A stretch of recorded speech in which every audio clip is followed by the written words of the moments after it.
누군가의 제자가 된다는 사실은 참으로 기쁜 일입니다. 그의 가르침을 받아 그를 닮아갈 수 있기 때문이죠. 스승이 훌륭한 분일수록 우리는 누군가의 제자가 되었다는 사실이 우리를 자랑스럽게 만들 수도 있습니다. 그러나 우리가 그 스승이라고 여기는 사람들에게 가르침을 받고 교육을 받고 사상을 전수받았음에도 불구하고 그의 말씀대로 살지 아니한다면, 그의 가르침대로 살지 아니한다면 어떠한 의미에서 우리는 그의 제자라고 말할 수 없을지도 모르겠습니다. 오늘 우리가 함께 읽었던 본문은 예수님께서 자신을 따라 걷고 있는 수많은 무리들에게 무엇을 가르치고 계십니까? 제자도에 대해서 말씀을 하고 계시는 장면입니다. 오늘 우리가 함께 읽어야 될 본문 자체가 누가복음 14장 25절에서 35절까지 말씀인데요. 오늘 시간 관계상 25절에서 27절까지만 함께 읽었습니다. 오늘 우리가 읽었던 이 말씀을 통하여서 우리가 과연 어떻게 하면 예수 그리스도의 참된 제자가 될 수 있는가? 어떻게 하면 내 생각, 내 방법, 내 뜻에 의한 제자가 아니라 예수 그리스도께서 원하시는, 우리에게 요구하시는 참된 제자는 어떠한 모습인가를 우리 말씀을 통하여 함께 깨닫는 귀한 시간이 되시기를 소망합니다. 먼저 그리스도의 참된 제자가 되기 위한 첫 번째 방법은 자기를 부인하고 주를 따르는 것입니다. 다시 한번 말씀드리겠습니다. 우리가 예수 그리스도의 참된 제자가 될 수 있는 방법은 첫 번째는 자기 자신을 부인하고 예수를 따르는 것입니다. 오늘 본문의 시작절인 25절 말씀을 보게 되면 수많은 무리가 등장을 하고 있습니다. 이 무리들은 분명히 예수님과 같은 시간, 같은 장소, 같은 공간에 함께 처했습니다. 어떠한 의미에서 그럼에도 불구하고 그들이 예수님과 한 공간에 있고 같은 시간을 보냈음에도 불구하고 어떠한 의미에서 그들은 참 제자가 아닐 수도 있습니다. 왜냐하면요, 여러분 군중 속에 속해 있다고 해서 제자가 되는 것이 증명되는 것이 아니기 때문입니다. 우리가 오늘 이 시간에 한번 생각해 봐야 될 것은 내가 3일 교회를 다니고 있는 교인이라고 해서, 내가 예배를 드리고 있는 어떤 예배자라고 해서 나는 정말 주님의 참된 제자인가? 우리가 착각하고 있지는 않는지, 내가 어떤 직분을 맡아서 내가 단순히 봉사를 하고 있다고 해서 나는 그리스도의 참된 제자야 라고 생각하고 있지는 않은지 우리 자신을 한번 돌아보기를 소망합니다. 오늘 26절 말씀을 통하여서 참된 제자가 되기 위한 자기 부인이 무엇인지 주님께서는 정확하게 말씀을 해주고 계십니다. 누가복음 14장 26절 말씀을 우리 같이 한번 읽어보도록 하겠습니다. 무릇 내게 오는 자가 자기 부모와 처자와 형제와 자매와 더욱이 자기 목숨까지 미워하지 아니하면 능히 내 제자가 되지 못하고. 그렇습니다. 주님을 따르기 위해서는 주님의 말씀에 의하면 부모와 처자, 아내와 자식, 그리고 형제와 자매, 더 나아가서는 자기 자신을 미워하지 않으면 주님의 참된 제자가 될 수 없다라고 말씀을 하고 계십니다. 제가 첫 번째로 주님의 제자가 되는 방법에 대해서 말씀을 드릴 때 자기 부인이라고 말씀을 드렸습니다. 그런데 우리가 읽었던 26절 말씀에는 자기 부인이라는 단어가 빠져 있죠. 주님께서 제자도를 설명하고 계시는 사복음서의 다른 본문인 마태복음 16장 24절 말씀을 한번 보도록 하겠습니다. 마태복음 16장 24절 말씀에는요, 이렇게 기록이 되어 있습니다. 누구든지 나를 따라오려거든 자기를 부인하고 자기 십자가를 지고 나를 따를 것이니라. 이곳에서는 분명히 말씀하고 계시죠. 누구든지 나를 따르려거든 자기를 부인해라 라고 주님께서 말씀을 하고 계십니다. 자, 그런데 한 가지 여기서 우리가 가질 수 있는 궁금점, 의문점이 들 수가 있습니다. 분명히 하나님께서 우리에게 십계명을 주실 때, 모세를 통하여서 출애굽기 20장에 우리에게 십계명을 주실 때 다섯 번째 계명으로 부모를 어떻게 하라고 기록이 되어 있습니까? 부모를 공경하라. 하나님에 대한 계명이 끝나고 나서 사람과 사람 간에 지켜야 될 계명들, 하나님을 향해서 바라보면서 사람과 사람이 지켜야 될 계명 가운데 첫 번째였던 부모를 공경하라 라고 하는 이 말씀이 있는데, 오늘 주님을 따라가기 위해서는 부모를 어떻게 해야 된다고 성경은 말하고 있습니까? 미워해라. 미워하지 않으면 나를 따를 수 없다라고 말씀을 하고 계십니다. 참으로 아이러니한 말씀입니다. 그런데 아내와 자녀들에 대한 말씀도 마찬가지입니다. 잠언 18장 22절 말씀을 제가 한번 읽어보도록 하겠습니다. 아내를 얻은 자는 복이 있고 여호와께 은총을 입은 자다. 아내를 얻은 자, 우리가 요즘에 우리 시대적인 상황을 반영해서 배우자를 얻은 사람들, 아내와 남편을 얻은 사람들은 복을 얻은 자다라고 성경은 이야기하고 있어요. 여호와께 은혜를 입은 자다. 여호와의 은혜로 한 가정을 이루고 배우자를 얻게 되었다라고 성경은 이야기하고 있습니다. 그뿐만 아닙니다. 시편 127편 3절 말씀에는 자녀들에 대해서, 자식들에 대해서도 이렇게 이야기하고 있습니다. 보라, 자식들은 여호와의 기업이요 태의 열매는 그의 상급이로다. 하나님께서 우리에게 자녀를 허락하심은 우리에게 기업을 있게 하시며 여호와의 기업을 주시며 하나님의 상급이로다 라고 성경은 이야기하고 있다는 거죠. 우리가 아브라함과 사라의 관계를 통해서, 그리고 라헬의 이야기를 통해서, 한나의 이야기를 통해서 태의 문을 여시는 분은 여호와 하나님이시다라는 것을 분명하게 배웠습니다.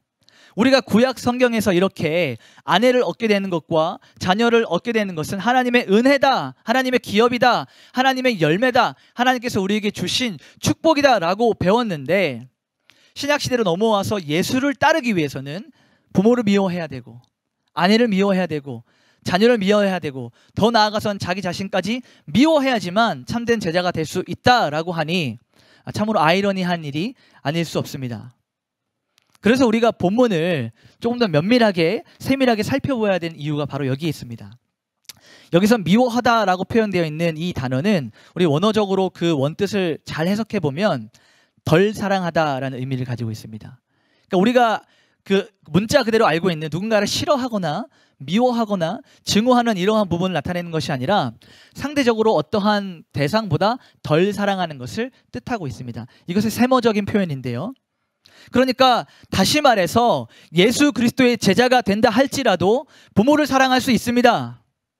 예수 그리스도의 참된 제자가 될지라도 아내와 자식들 그리고 자신을 사랑할 수가 있다는 얘기죠. 그런데 중요한 것은 무엇입니까? 무엇을 더 사랑해야 되고 무엇을 덜 사랑해야 되는 그 결정권, 그 선택권이 지금 우리 앞에 놓여져 있다는 사실입니다. 여러분, 예수님을 따라가면서 부모를 미워하고 자녀를 미워하고 아내를 미워한다면 우리가 있어야 될 곳은 어디입니까? 저 깊은 산속에 우리 혼자 신앙생활을 해야겠죠. 근데 이것은 주님께서 우리에게 요구하시는 참된 제자들의 모습은 아닙니다.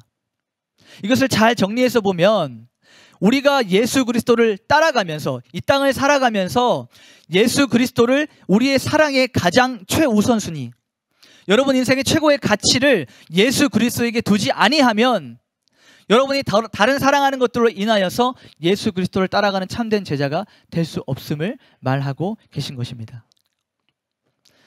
여러분, 초대교회 교부였던 어거스틴은 이렇게 말합니다. 거듭난 자는 사랑의 우선순위가 바뀐다. 여러분, 거듭나셨습니까? 우리가 거듭났다면 우리 사랑의 우선순위가 주님께로 바뀌길 소망합니다. 여러분, 자기 부인은 곧 자기 자신을 포기하고 거절하는 것을 말합니다.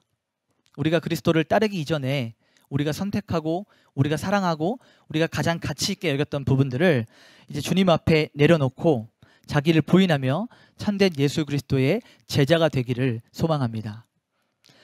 두 번째로 주님의 참된 제자가 되는 두 번째 방법은 자기 십자가를 지고 주님을 따르는 길입니다. 여러분, 이 말씀을 많이 들어보시지 않으셨습니까? 자기 십자가를 지고 주님을 따라라. 네, 그리스도인들에게 많은 오해를 주고 있는 부분들입니다. 이 무슨 말이냐면 대부분의 사람들이 십자가를 지라라고 하면 고난과 고통과 어려움 가운데 던져지는 것을 잘 알고 있습니다. 십자가를 져야 된다라고 하면 굉장히 힘든 상황에 처해야 된다는 사실은 잘 알고 있습니다. 그런데 우리가 한 가지 놓치고 있는, 간과하고 있는 사실은 무엇이냐면 왜 그 어려움 가운데 처하게 되는가, 왜 그 힘든 상황에 던져지게 되는가, 이 사실을 잊게 된다는 것이죠. 누구 때문에 십자가를 지고 걸어가는가, 이 사실을 우리가 잊게 된다면 자기 십자가를 지고 주님을 따르는 것과 전혀 무관한 일들을 겪게 된다는 것입니다. 여러분이 회사에서 직장 생활을 하시면서 여러분의 실수와 여러분의 잘못으로 인하여서 얻게 되는 어려움, 여러분의 개인적인 어떤 좀 부족함으로 인하여서 대인관계를 통해서 얻어지는 그러한 문제들, 이런 부분들은요, 자기 십자가가 아닙니다. 단순히 여러분들이 연약하고 부족하여서 살아가면서 얻게 되는 결과물들이죠. 그런데 이러한 부분들을 십자가라는 이러한 단어를 가져와서 미워하는 사람을, 여러분이 미워하는 사람을 바라보면서 아, 저 사람은 내 십자가야. 내가 품고 가야지. 아, 저 사람은 내 십자가야. 아, 이 상황은 내게 주어진 십자가야. 내가 안고 가야지. 주님께서 말씀하셨던 자기 십자가를 지고 나를 따르는 것은 이것과 전혀 무관하다는 사실입니다. 여러분, 주님이 말씀하셨던 십자가는 주님이 지셨던 십자가를 보면 알 수 있습니다. 여러분, 예수님께서 언제 십자가를 지셨습니까? 그리고 왜 십자가를 지셨습니까? 주님께서는 영원히 죽어야 되는 우리의 죄를 대속하기 위해서 우리를 대신하여 십자가를 지셨습니다. 그렇다면 오늘 이 본문 말씀을 통하여서 주님께서 누구든지 자기 십자가를 지고 나를 따르지 않는 자, 여기서 말씀하셨던 자기 십자가는 그리스도를 위하여서 얻어지는 고통과 고난을 말하고 있는 것입니다. 그리스도와 복음과 진리를 위해서 여러분의 일상생활 가운데 얻어지는 어려움과 고통과 어떤 고난들, 이러한 부분들이 바로 우리가 그리스도의 십자가를 지고 가는 것이라는 것입니다. 오늘 주님께서 여러분에게 어쩌면 이렇게 도전하실 수도 있습니다. 주님을 따르겠다라고, 주님을 믿겠다라고, 주님을 닮겠다라고 말하는 우리들을 향하여서 너 어떤 고난과 어떤 핍박과 나를 위해서 어떤 고난과 핍박이 내게 다가온다 할지라도 여전히 나를 따르겠느냐? 여전히 나를 선택하겠느냐라고 주님께서 오늘 우리에게 물어보실 수도 있다는 얘기죠. 또 한 가지 중요한 것은 우리는 과연 그러면 언제 이 십자가를 지고 가야 되는가? 우리는 언제 십자가를 지고 주님을 따라야 되는가에 대한 부분입니다. 오늘 본문보다 조금 앞선 누가복음 9장 23절에 주님께서 우리가 십자가를 질 때 어떻게, 그리고 어떠한 때에 십자가를 져야 되는지를 말씀을 하고 계십니다. 누가복음 9장 23절입니다. 또 우리에게 이르시되 아무든지 나를 따라오려거든 자기를 부인하고 날마다 자기 십자가를 지고 나를 따를 것이니라. 언제 십자가를 지라고 말씀하셨습니까? 날마다. 이게 바로 포인트예요. 우리가 지어야 될 십자가는요, 일회성 이벤트가 아닙니다. 주님과 복음과 진리를 위하여서 핍박과 고난과 어려움 가운데 처하는 것은 이벤트나 퍼포먼스나 쇼가 아니라는 얘기예요. 누군가에게 보여지기 위해서 일회성으로, 단회성으로 드러나기 위해서 하는 것이 아니란 얘기입니다. 주님께서 분명히 말씀하고 계시죠. 날마다, 너희가 날마다 나의 십자가, 자기 십자가를 지고 따르지 않으면 주님의 진정한 제자가 될 수 없다라고 주님께서는 말씀하고 계시는 것입니다. 저는 여러분이 언제 어떻게 진리와 복음으로 인하여서 핍박과 박해를 받는지 알지 못합니다. 그리고 그 고통이 얼마나 힘들고 괴로운지도 저는 다 알 수 없습니다. 혹은 우리들 가운데 신앙생활을 하면서 어려움이나 어떤 박해, 핍박을 겪지 못하는 사람들이 있을지도 모르겠습니다. 그러나 우리의 상황들을 차치하고 분명하게 주님께서 우리에게 요구하고 계시는 것, 말씀 가운데 우리에게 던져주고 계시는 것은 무엇입니까? 누구든지 나를 따르려거든 날마다 자기 십자가를 져야 된다. 매일매일의 우리의 일상생활 가운데 우리가 반드시 짊어져야 될 여러분만의 십자가, 여러분 개개인의 각기 다른 그 십자가는 무엇인지 오늘 이 말씀을 통해서, 그리고 기도 시간을 통하여서 발견하게 되시는 날이 되기를 소망합니다. 왜냐하면 바로 그것이 우리가 주님을 따르는 두 번째 방법이기 때문입니다. 세 번째이자 마지막으로 주님께서 우리에게 알려주셨던 주님을 따르는, 주님의 참된 제자가 되는 세 번째 방법은 바로 희생을 통한 제자됨입니다. 오늘 우리가 읽진 않았지만 28절에서 33절까지의 말씀을 보게 되면 주님께서 모였던 수많은 무리들에게 두 가지 비유를 던져주시는 것을 우리가 알 수 있습니다. 첫 번째는 망대를 건축하는 그런 비유입니다. 망대를 건축하는 것이고, 두 번째는 전쟁을 앞둔 왕의 처세에 대해서 말을 하고 있습니다. 그런데 이 전쟁을 앞둔 왕은 수적으로 열세, 그러니까 전쟁을 치르게 되면 곧 질 수밖에 없는 상황에 처했던 이 왕에 대한 비유를 두 가지를 말씀해 주고 계십니다. 이 두 가지 모두가 다 제자도와 깊은 관계가 있습니다. 지금까지 제가 두 가지 방법을 말씀을 드렸어요. 첫 번째는 자기를 부인하는 것, 두 번째는 자기 십자가를 지는 것. 이 두 가지가 예수 그리스도의 참된 제자가 되는 것, 예수 그리스도를 따르는 방법이라고 말씀을 드렸는데, 망대를 건축하는 일과 전쟁을 앞둔 왕의 태도는 아무리 생각해도 제자도와 아무런 관련이 없는 것 같습니다. 건축을 하는 것, 비용을 계산하는 것, 아무런 관련이 없는 것 같습니다. 그러나 주님께서 제자도에 대해서 말씀을 하시면서 이 말씀을 맺으시면서 두 가지 비유를 던져주셨던 이유는, 예수 그리스도를 따르는 이 제자도, 제자의 길에는 분명한 비용이 발생한다는 것을 우리에게 말씀하시고자 하시는 것입니다. 여기서 말하는 비용은 무엇입니까? 우리 인생 가운데 주님으로 인하여 얻게 되는 희생, 헌신을 말하고 있는 것이죠. 여러분, 많은 사람들이 주님의 제자가 되고 싶어 했습니다. 수많은 사람들이 주님을 따르고 싶어 했습니다. 그런데 그 많은 사람들이, 성경에 등장했던 수많은 사람들이, 그리고 심지어 오늘 예배를 드리고 있는 우리들이 주님을 따르고자 하는 이유가 무엇인가? 여러분은 어떠한 이유로 주님을 따르고 계십니까? 여러분은 어떠한 이유 때문에 주님을 닮고 싶어 합니까? 아마도 성경에 나오는 많은 사람들은 예수님의 제자가 되었을 때 그로부터 얻어지는 특권을 바라보았기 때문일 것입니다. 병자를 고치고, 죽은 자를 살리고, 가난하고 헐벗고 굶주린 자들을 먹이고 입히시는 주님의 그 모습을 보면서 그 당시에 살았던 수많은 사람들이, 야, 저 사람이라면 내가 따라갈 만하겠다. 야, 내가 저 사람에게 붙어있기만 하면 콩이고 떡이고 밥이고 떨어지는구나. 내가 저 사람에게 인생 걸만하겠다. 저 사람만 따라가면 먹고 사는데 지장 없겠다. 라는 이유로 수많은 사람들이 그리스도의 특권을 바라보고 따랐다는 것이죠. 여러분은 어떠한 이유로 주님을 따르고 계십니까? 예수를 잘 믿게 되면 우리 집안이 조금 더 이전보다 괜찮아지기 때문에, 예수 믿으니까 잘 된다더라, 예수 믿으니까 병 고침 얻는다더라, 예수 믿으니까 승진한다더라, 세상에서 떨어지는 이런 부산물들로 예수를 따르고 있지는 않습니까? 그러나 오늘 주님께서 우리에게 말씀하고자 하시는 부분은 무엇입니까?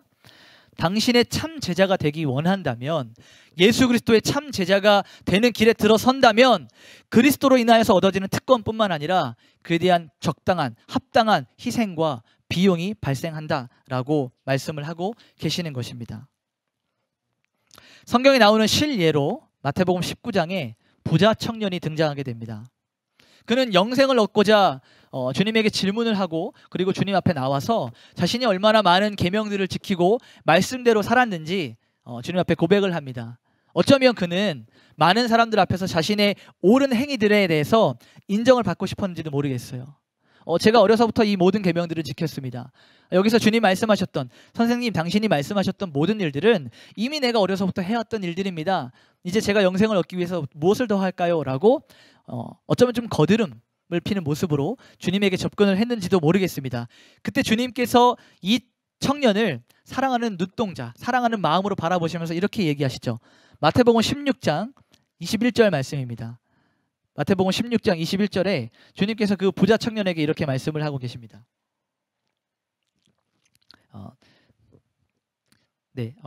성경 구절이 조금 틀렸는데요, 제가 읽도록 하겠습니다. 예수께서 이르시되 네가 온전하고자 할진대 가서 소유를 팔아 가난한 자들에게 주라. 그리하면 하늘에서 보화가 내게 있으리라. 그리고 와서 나를 따르라. 다시 한번 말씀을 드리겠습니다. 예수님께서 부자 청년에게 말씀을 하고 계시는 겁니다. 네가 온전하고자 할진대, 다시 말하면 나를 온전히 따르고자 할진대 가서 너의 소유를 다 팔아라. 네가 움켜쥐고 가지고 있는 거 다 내려놓고 빈손으로 내게 와라. 그리하면 하늘에서 보화가 있으리라. 그리고 와서 나를 따르라. 주님을 따르는 길에는 무언가를 움켜쥐고 무언가를 얻고 무언가를 가지고 따르는 것이 아니라 비우고 내려놓고 포기하는 희생과 헌신의 모습으로 주님을 따라야 된다는 것을 말씀하고 계시는 일입니다. 유진 피터스는 자신의 메시지 성경에서 누가복음 14장 33절을 이렇게 번역하고 말했습니다. 계획이든 사람이든 너희에게 가장 소중한 것과 기꺼이 작별할 각오가 없으면 너희는 내 제자가 될 수 없다. 다시 한번 말씀을 드리겠습니다. 계획이든 사람이든 너희에게 가장 소중한 것과 기꺼이 작별할 각오가 없다면 너희는 내 제자가 될 수 없다. 우리에게 가장 소중한 것은 무엇입니까? 유진 피터슨의 말대로 사람입니까? 계획입니까? 아니면 부자 청년처럼 여러분이 붙잡고 있는 재물입니까? 여러분은 여러분이 가진 모든 것을 다 내려놓고 포기하고 희생한다 할지라도 예수 그리스도를 따를 준비가 되어 있으십니까? No cross, no crown이라는 말이 있습니다. 십자가 없이는 면류관도 없다. 주님을 따르는 참된 제자의 길에 우리의 방식과 우리의 경험과 우리의 지식과 능력이 아니라 오직 주님의 방식, 주님의 능력, 주님의 지혜로 그 길을 온전히 걸어나가길 소망합니다. 오늘 말씀의 결론을 맺도록 하겠습니다. 여러분, 제자는 무엇입니까? 제자는 바로 스승을 따르는 자입니다. 여러분, 그렇다면 따른다는 것은 무엇입니까? 따른다는 것은 닮는다는 것입니다. 그렇다면 우리는 무엇을 닮아야겠습니까? 빌립보서 2장 6절의 말씀처럼 하나님과 본체시나 그와 동등됨을 취하지 아니하시고 낮은 자기를 부인하신 그리스도의 모습을 닮아야 되지 않겠습니까? 우리의 죄를 위하여 십자가, 그 골고다 언덕길을 오르셨던 예수 그리스도께서 지셨던 그 십자가, 우리가 본받아야 될 모습, 닮아야 될 모습이 아닙니까? 그가 가진 모든 영광의 풍성함을 내려놓으시고 이 낮고 천한 땅에 오셔서 우리와 같은 몸을 입으신 그리스도의 내려놓음을 우리는 닮아야 되지 않겠습니까? 오늘 이 아침에 주님께서 저와 여러분에게 동일하게 요구하고 말씀하시는 것, 너희도 나를 따르겠느냐? 너희도 내 제자가 되겠느냐? 다시 말해, 우리의 모든 소유와 인생의 가치를 십자가 앞에 내려놓을 수 있겠느냐? 라고 말씀하고 계시는 겁니다. 세상은 얼마나 가졌는가로 우리를 평가하지만 주님은 얼마나 비웠는가로 우리를 바라보실 것입니다. 주님의 참된 제자가 될 준비가 되셨습니까? 오늘 이 시간 그러한 마음으로 같이 한번 기도하며 나아가길 소망합니다. 우리 들은 말씀을 기억하면서 참된 제자가 되는 것, 나 자신을 부인하고 주님께서 우리에게 허락하신 십자가를 지고 그리고 우리의 가진 것들을 희생하고 소비하고 헌신하며 주를 따르는 길에 온전히 나아가고 걸어갈 수 있도록 우리 말씀을 기억하며 이 아침에 우리 같이 한번 기도하며 나가도록 하겠습니다. 기도하시겠습니다.